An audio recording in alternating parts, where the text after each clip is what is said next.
Hello, hello, hello, everybody. Welcome back. We are back. Welcome back to me. Back at the desk, back where I belong. Let me move this down just a little bit. Hello, hello, hello. Happy to have everybody here. And happy to be back sitting in my comfy office chair. Welcome to the pre-market prep session for October. Flew by. Ain't mad about it. October, love the beginning of the fall, love busting out the fall fits. I hope everybody had a great night's sleep. I was traveled for me yesterday, but happy to be back. Happy that the market has given absolute layup days in terms of price action over the course of the past two sessions. I mean, you couldn't ask for anything better than what we got yesterday and what we got on Friday. It was just giving everybody time to get in, everybody time to execute, and everything went exactly according to plan that was laid out earlier on during the week. So I think it's really important to make sure that everyone knows, again, the market kind of goes in these cycles. And it's important for you to get on the right rhythm, the right moves with the to work, right, or to be easy in terms of trading for 2 weeks, 3 weeks, and then you're like, okay, now I'm back in, because what is the market going to do? It's going to go back to chopping, right? So you have to, just like the overused adage that Warren Buffett said, and everybody loves to quote, to say that they know Warren, when others are fearful and fearful when others are greedy. It's the same thing, right? When we talk about markets and market movements now, everybody kind of fearful, last bit around, right? Because you don't get any other signs other than the signs that are there. It's like if you're driving, I often equate trading to driving. If you're driving and you get a green light, people don't just sit there unless they're on their phone, right? People don't just sit there and say, oh, I need another sign, right? And then other cars start moving and they're like, I still need another sign. You'd be looking at this person like, do you know how to drive? Right? It's the same thing with markets. When the charts give you the green light and others are moving and we are moving in unison together and you're still sitting there, you're going to miss out on your opportunity, right? And then what happens when the light turns red and you don't know, like, oh, everybody else went, I'm late, I got to catch up. Now you're in an accident, right? Or you got a ticket. That's exactly how it goes. It's exactly how it works out. So it's important that you move when the time is right to move, right? And make sure that you're doing everything on your part to put yourself in the correct environment, the correct mental mindset to execute when things are correct, right? A lot of people think, oh, I just need to know what to do to make money. A lot of people are confronted with a number of things in life that will allow them to make the money that they need to make ends meet and ultimately exceed it, right? The issue is that there's some block up here that is stopping them from taking advantage of the ways that they are exposed to. So make sure that you're doing whatever you need to do to get out of your own way to make that money, right? Because there's money to be made. It's not like the system is rigged, but it's rigged for those that know how to use it. Once you learn how to use it and you don't use it, that's just on you. So you want to make sure that you wake up every day and you're telling yourself, right, what you need to say, or confessing what you need to say, or doing what you need to do to get in that right mindset to succeed. Because, things that are simple aren't necessarily easy. There are a lot of mental hurdles, that we all have to get over in order to execute. But make sure you're doing what you need in order to do that. Because guess what's on the other side of that? Money, spendable fiat currency that can allow you to have great experiences, right? And live a great life. So I accidentally left my mic in Palm Beach, so I guess I'm going to order another one. I thought it was in my backpack. It's not. Wanted to make some content while I was down there. Ultimately, didn't even do that. So you know how it is. But let's see here what we got going on. I'm going to go ahead and check out our economic calendar for this week. Do I have that up? No. But for anybody who's new, might be catching this for the first time, this pre-market prep session is our daily session. We go over each and every day at 8:45 a.m. Eastern Standard Time, all the important news, notes, trade ideas, kind of mindset points that are necessary to make sure that you're successful here trading market, right? So it all happens during preparation. It's the exact opposite of the AI quote, right? Practice, you're talking about practice. Yes, we're talking about practice. You win trades during the planning portion, not during the executing portion, right? If you fail to plan, you plan to fail. So you have to come in knowing what the landscape is. Now, in terms of this week, didn't have much going on yesterday. Today, we have wholesale inventories at 10 a.m. So that's going to be something, that can affect the market short term. Make sure you're aware of that. Wednesday, we have PPI data, right? Producer price index data. We also get core PPI data on Wednesday, both at 8:30 a.m. So that's important, right? We get PPI data this week on Wednesday, CPI on Thursday before market open, as well as jobless claims. So we have a number of different data points here that are, kind of coming in and affecting markets this week.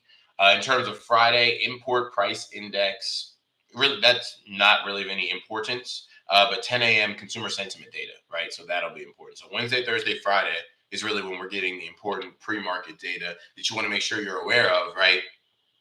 As we head into that next day, when you're swinging things, you just want to understand, like, okay, we've got this data. Maybe I'll swing 2 instead of swinging 3, right?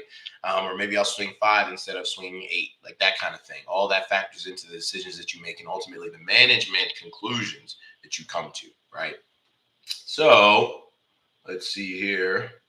In terms of our top news, I'm going to go now just directly into our top news here for Wednesday. And everybody throw a 2 in the chat here if you're with me, if you're alert, if you're listening, if you're ready to execute today. We're right back to our normally scheduled programming, and I'm so excited about it. But let's dive into our top news here. All-out war. Things are heating up in the Middle East following the brutal weekend attack by Hamas that killed over 900 Israelis and injured 2,800 people. Overnight, Israel regained control of the Gaza-Israel border while beefing up retaliatory airstrikes that have resulted in thousands of casualties as it imposed a complete siege over the Gaza Strip. Over 100 Israeli civilian hostages, including women and children, still remain in Gaza, whom Hamas has threatened to execute with broadcasts of audio and video, as it continues to shoot rockets into Israel that have numbered in the thousands in recent days. Now, in terms of incoming news, quote, the horrors that Hamas has committed have not been witnessed since the hours of ISIS, Israeli Prime Minister Bibi Netanyahu declared in a nationally televised address. Quote, what we will do to our enemies in the coming days will reverberate with them for generations. The Israeli military has already activated 300,000 reservists in a massive mobilization, while the Pentagon has warned Iran and Lebanese terror group Hezbollah to think twice before opening another front to the war. Defense stocks surged on Monday as the U.S. began delivering munitions to Israel with Northrop Grumman, ticker NOC, L3 Harris, ticker LHX, Huntington Ingalls, ticker HII, Lockheed Martin, ticker LMT, and General Dynamics, ticker GD, finishing the session as the top 5 gainers in the S&P 500. Another reason why I wish that I was here yesterday, because that definitely would have been something to take advantage of. But, it is what it is. There's plenty of opportunity still to be harnessed here. But yeah, big gap up there on Monday for those defense stocks, right? Big gap up. And there's no surprise, based off of the actions that we got over the weekend. Let's see here. The USS General Ford aircraft carrier and accompanying war vessels have also been sent to the Eastern Mediterranean, with the U.S. indicating it was prepared to come to Israel's defense and protect its interests in the region. Elsewhere, WTI crude oil paired its big gains following a knee-jerk surge reaction, but still remains elevated at $86 per barrel, while U.S. stock indexes turned higher and treasuries had their best day since March following the latest policy remarks from the Federal Reserve. On the move, Israel's currency, the shekel, fell to a 7-year low against the dollar on Monday, prompting the Bank of Israel to sell up to $30 billion of dollar reserves and $15 billion through the swap markets. The move will provide necessary liquidity as well as support and stabilize the exchange rate, while many economists expect that the local economy can withstand an extended war of more than 8 weeks. Quote, it's very different now than back in 1973, said Bob Savage, BNY Mellon's head of markets strategy and insights, referring to the Yom Kippur War and ensuing oil crisis. Quote, there are some notable economic strengths along with political shifts in play. Israel has links to Egypt and to the UAE, along with some significant natural gas reserves now. When you look at Israel's budget situation, it appears to have plenty of room for war spending. So, is war fun for anybody? Absolutely not. Prayers out to all the families that were lost, that lost someone, and to everything going on. I hope it gets resolved as soon as possible. But this is something that is part of human nature, right? Conflict is part of human nature. As much as we want to will it to stop, that's not necessarily going to cause it to stop. So, for anybody who says, oh man, this is really, really horrible to do, you're thinking about leveraging ways to make money while there's this horrible stuff going on. There's horrible stuff going on each and every day, right? Each and every day people are killed. Each and every day people walk around homeless, right? Each and every day horrible things happen. And what do? We go to work, no matter what job we do, in order to leverage what the current situation is to make money, right? And every single current situation is a contributing factor to the status quo, right? So you're like, oh, I work in software. That doesn't Nothing bad happens in software. Tons of bad things happen in software, right? On these apps that we all use, right? Bullying, child trafficking, right? All this stuff goes on. So it's just however people want to widen their scope. It's like the only people that think they know it all are people that are really dumb, and the people that realize we know the least are the ones that know the most, right? Your Stephen Hawking's, your Neil deGrasse Tyson. You hear these guys that are extremely, extremely intelligent, and they talk about how we really know so little. That's the exact same thing when it ultimately comes to things like morality. So people can stand on their high horse if they want to, but unfortunately, this is how the world is. There is no life without death. Really, the only thing you have to stand on is to make sure that you and yours that you care about are taken care of, right? Because if you want to go into the whole morality thing, we could go down to the fact that you would not be alive without killing something. Whether you're a vegan, a vegetarian, something is dying for you to live, right? There's a cost for everything that's done in the world. There's a cost for everything. So it's one of those things where, do I like this happening? Absolutely not. But does this mean that I'm going to just lay down and let opportunity pass me by? Absolutely not, right? Because otherwise I would just go lay down and die, because we go to work every day in every single sector, right? And we go to work and we provide value in a world that is inherently flawed, right? So by proxy, we're all parts of that system. We're all cogs in that machine. Is it a machine that is as good as we like? No, right? But we can only make change where we, can make change. And that's what we, have to focus on. We can't focus on trying to change every bad thing in the world, but, making some money off of some, things that we wouldn't like, and then using that money to change the world positively. That's a great way to go about it. So, I know sometimes people have like kind of a moral qualm with what's going on, but at the end of the day, this is happening whether or not you profit off of it, right? So I'm going to choose one over the other because it's going to drive oil prices up. It's going to continue to drive up inflation. That's not going to change the fact you have to put food on the table, right? So people on the moral high horse often starve. It's not a very fun place to be. Don't think too deep into it. Provide for your family. Keep it pushing.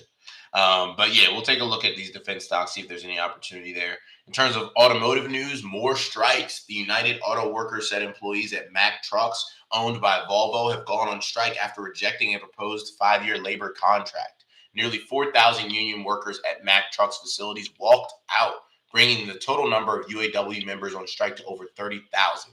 In Canada, General Motors, ticker GM, workers also staged a walkout after failing to agree on a contract. Note that Unifor members last month voted to clear Ford's new contract, and Tesla, which has been immune to the U.S. strikes, is now facing employee heat in Germany.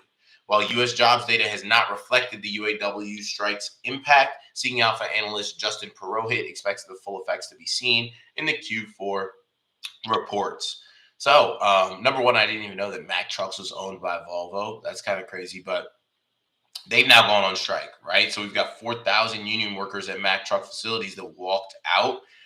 In the logistics sector, right? The trucking sector is already one that has struggled. As of recent, it's been tough. I know a number of people in the sector, and it's been tough.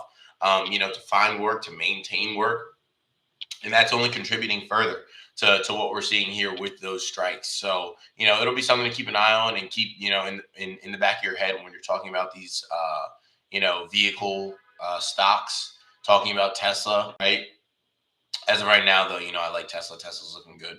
In terms of regulation, gatekeepers or no, the European Commission is seeking information as to whether a group of Microsoft services and Apple's messaging system should comply with the continent's Digital Marketing Act or Digital Markets Act.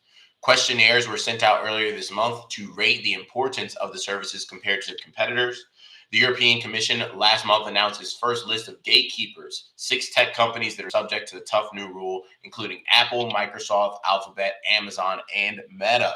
Apple and Microsoft argued that iMessage, Bing, Edge, and Microsoft Advertising should not be qualified as gatekeepers.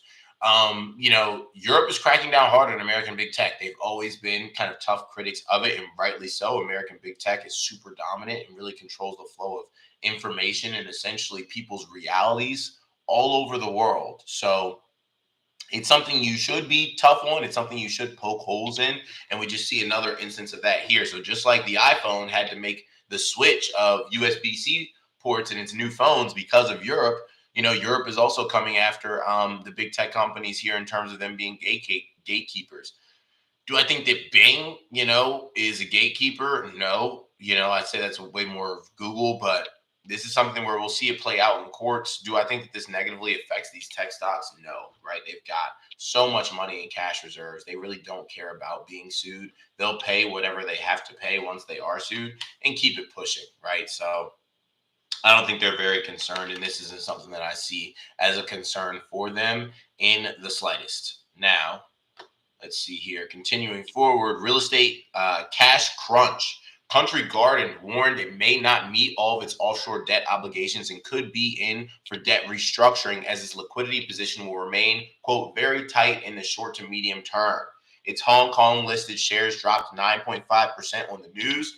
China's largest private property developer pointed to remarkable pressure on its sales and uncertainty regarding asset disposals. The warning comes at a time when Chinese real estate companies have been floundering under mounting debt, with many defaulting in recent months. While Country Garden has not yet defaulted, any non-payment could push creditors to demand faster payments or pursue enforcement action. Very important, right? When we talk about, monitoring the real estate sector, which is something that often reflects like kind of the strength of markets. Hong Kong and China is something where they've been struggling, right? Their real estate sector has been struggling. The Evergrande crisis that occurred some time ago, the kind of reverberations of that are still shaking things over in China, and we're just seeing more evidence of that right here with what we have going on now. So cash crunch, right? You've got a lot of liquidity that is seizing up, that is shoring up, and it's affecting the market, but especially in China. These real estate companies in China have been struggling, defaulting, going under in droves over the course of the past few months, which again is not surprising given what we've seen with Evergrande and everything that's transpired here in China over the course of the past 2 years. Now, in terms of today's markets, in Asia, Japan were up 2.5%, Hong Kong were up 0.7%, China were down 0.7%, India were up 0.9%. In Europe, at midday, the FTSE in London up 1.6%, Paris up 1.6%, Frankfurt up 1.8%. The Dow were up 0.3%, S&P up 0.2%, Nasdaq up 0.3%, crude down 0.5%. Gold is up 0.4%, Bitcoin up 0.3% to $27,606. We get wholesale inventories at 10. That's kind of really the only important thing that we have going on. We've got Waller, a member of the Fed, who's speaking at 1:30, but it sounds like a design speech, right? A pre-written speech titled The Evolution of Monetary Policy. We've got Kashkari, a member of the Fed, at 3. Now, what else has happened? But the main thing is going to be 10 a.m., right? Wholesale inventories. Now, what else is happening? IMF raises U.S. growth outlook on stronger than expected momentum. Bank of America's long-term securities to weigh on Q3 earnings. Writers Guild members overwhelmingly approve new labor contract. PG&E, whose ticker is PCG, could face $45 million in penalties for California's Dixie Fire. Weight Watchers, ticker WW, stock rise the Ozempic wave, closes up 13%. Truist, ticker TFC, in talks to sell rest of its insurance brokerage unit for $10 billion. Joby Aviation, ticker JOBY, on track to launch electric flying taxis in 2025. Google, ticker GOOG and GOOGL, search deal may be worth $20 billion annually to Apple. Unity slips as CEO retires. Former IBM exec named interim chief. Then Fannie Mae survey, pessimism in housing market hits new high. So that's pretty much it. That'll wrap us up, put a bow on it and take us out for today. I think it's important to note, right, that we did see the Writers Guild members overwhelmingly approve new labor contract. So we're seeing positive news on the front here for these media companies, these production companies, right? When we talk about Netflix, Disney, these are two companies that have been paying us over the course of the past 2 weeks. We've been positioned in those, right? Our Disney swings are up very nicely that we've been in for a week and a half, 2 weeks. So we've got a number of positions in that sector, right? I've been a fan. I'll continue to be a fan because the charts are a fan and I follow what the charts have to offer, right? So make sure that you are taking advantage of this, which a lot of us here are. So I'm just excited to see this continue to grow, see things continue to push. I'll give some, more in-depth, kind of analytics here for these stocks as we move forward. But Disney, man, pushing and starting to look good. If we can close over 86.19 by the end of the week, Disney can really rock it over the course of the next few months. So make sure you're watching that level. Very important level. And just a little nugget to drop, right? Since the boy is back in town, since the kid is back sitting at the desk, right? And we already had some knowledge drop last week that paid dividends for us on Friday and Monday. So we're sprinkling a little bit more out there, here today. So I'm excited to get back into it, to crush the rest of this week. As always, if you got anything valuable from this session, just show love to the content, right? On Instagram, there's reels posted every day, right? On YouTube, the shorts that are posted. So show love, right? That's reciprocated. People want to talk about, having the strength to execute. It starts with the small things. If you're willing to do the small things, the large things will come, right? So show love. Love will be shown to you. And ultimately, take that into the execution you have in markets. But other than that, everybody, happy to be back. Excited to dive into it. Let's have a great day. And I'll see you back here tomorrow morning for our next Premarket Prep session. Have a good one.